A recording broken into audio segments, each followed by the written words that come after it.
این محفل خوشامدید میگویم خیر مقدم و برای ما باعث افتخار سرفرازی است که امروز شهرمردان تاجیک، جوانمردان اصلی تاجیک، ورزشکاران در عرصه بین‌المللی نام و شرف این ملت و دولت بلند بردارند و مثال روشن این گفتار ما در محاربه واقعا هم یک شرفمندانه لایق رجب بوده، شاهد بوده، در شبکه‌های اجتماعی پهن شد و مهمتر از همه چی است که اینا از نام ملت تاجیک، از نام وطن صاحب استقلال ما در یک کشور ابرقدرت برآمد کردند. این باعث افتخار است و بار نخستین و این لحظه ها باعث افتخار و سرفرازی است که برادرای عزیز ارجمند ما، نفرایی که حس بلندی در تندرستی دارند، ورزشکارای تاجیک دستگیری میکنند و امروز با یک سربلندی میخواهم بگویم که از نام کلوب اکبر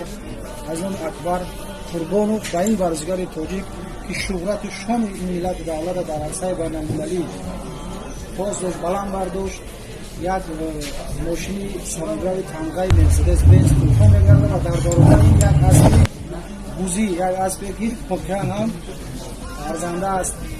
مثلا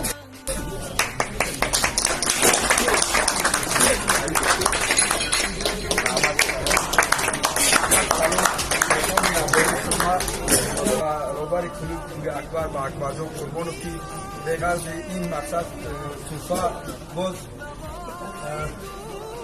یاردم های خود رو با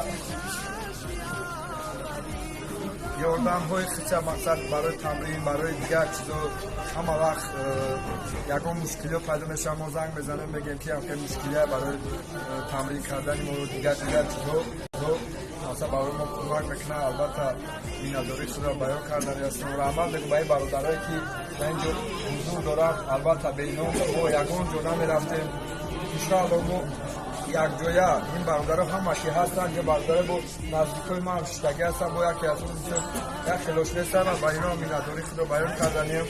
انشاءالله ما همه کسا میتونیم که در آینده از این نوع بالاتر بریم. برای ما رحمت کلام به همه شما، رحمت کلام برای اکبر. Sakit dan mayam. نمیاد Kamu boleh mah mayam. Boleh aku sudah di Demokrat ya berjuga tabrik. Coba ini çifte mi bakıyor? Gozam tabrik. Hala tamam canışım Oğuz balan bu vesaki filmdeyiz.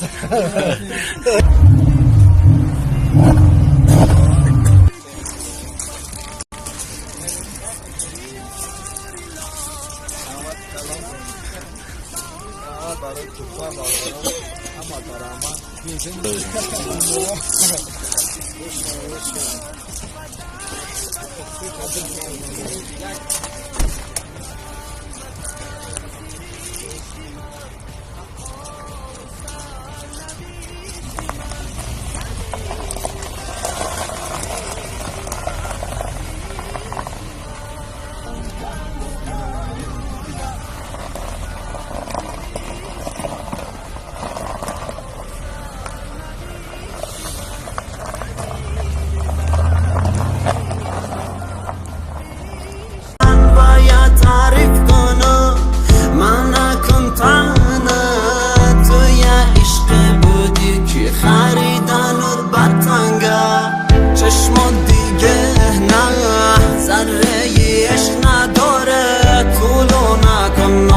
که